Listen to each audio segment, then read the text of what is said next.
بسم الله الرحمن الرحيم. الحمد لله رب العالمين وأفضل الصلاة وأتم التسليم على حبيبنا محمد وعلى آله وصحبه أجمعين. طيب, apa saya nak cerita ni?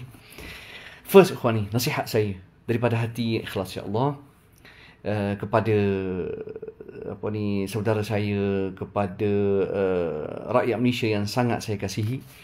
Ikhwatil ahibbah, paling penting hargai negara korang. Wallahi saya cakap. Saya tengok keadaan di Syria. Syria masih memerlukan masa panjang untuk membangun semula. Bukan senang untuk membina negara yang stabil, yang kukuh, yang aman damai.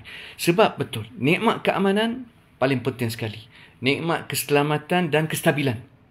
Okey, kenapa Ustaz Muhyiddin kata begitu? Sebab saya duduk di Syria dan saya tengok keadaan Syria masih memerlukan masa panjang. Jadi, okey, sebab kenapa? Di Malaysia, teman-teman dirahmati Allah, di Malaysia ni, Alhamdulillah dah ada kestabilan. Ada keselamatan, ada keamanan. Tidak ada sebarang perkara yang mengganggu-gugat. Okey, di Syria baru ni ada satu insiden yang sebenarnya sangat mengganggu rakyat Syria, iaitu serangan pengganas Daesh terhadap satu gereja.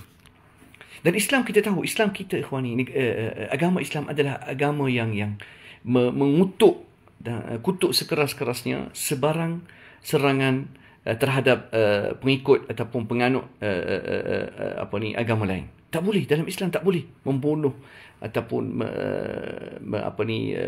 meragut nyawa orang lain, tak boleh. Jadi insiden ini sebenarnya kesan dia agak teruk lah.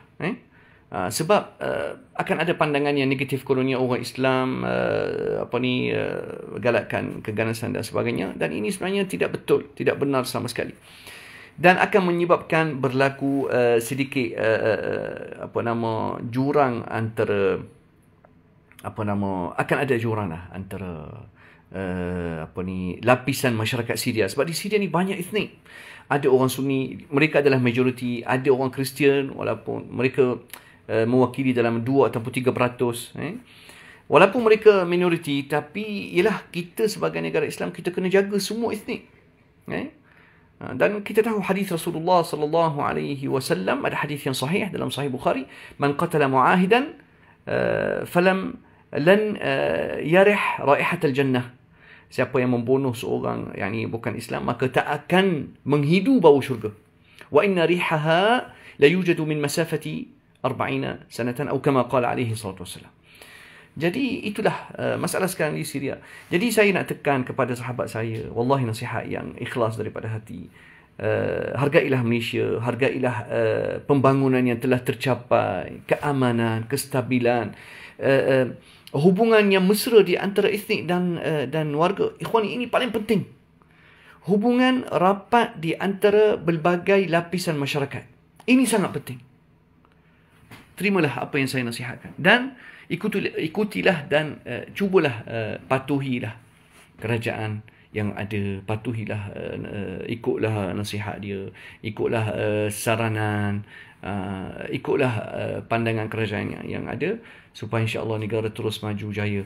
Dan satu lagi poin saya nak cakap, wallahi ikhwani, Syria sangat memerlukan kepakaran, pengalaman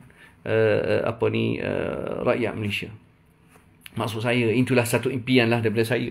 Impian saya agar insya-Allah Malaysia hantarlah delegasi, insya-Allah. Itulah harapan saya. Maksudnya hubungan akrab di antara Syria dan Malaysia ni saya sangat-sangat harapkan.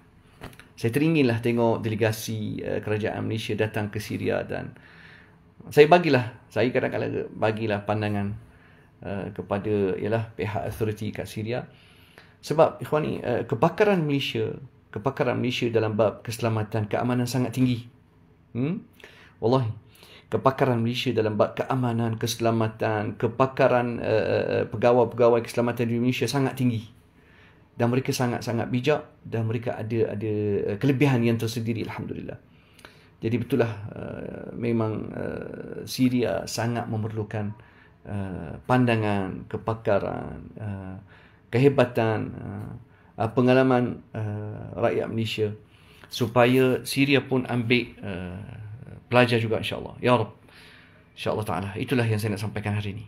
Salam rindu, salam cinta kepada saudaraku di Malaysia yang tercinta.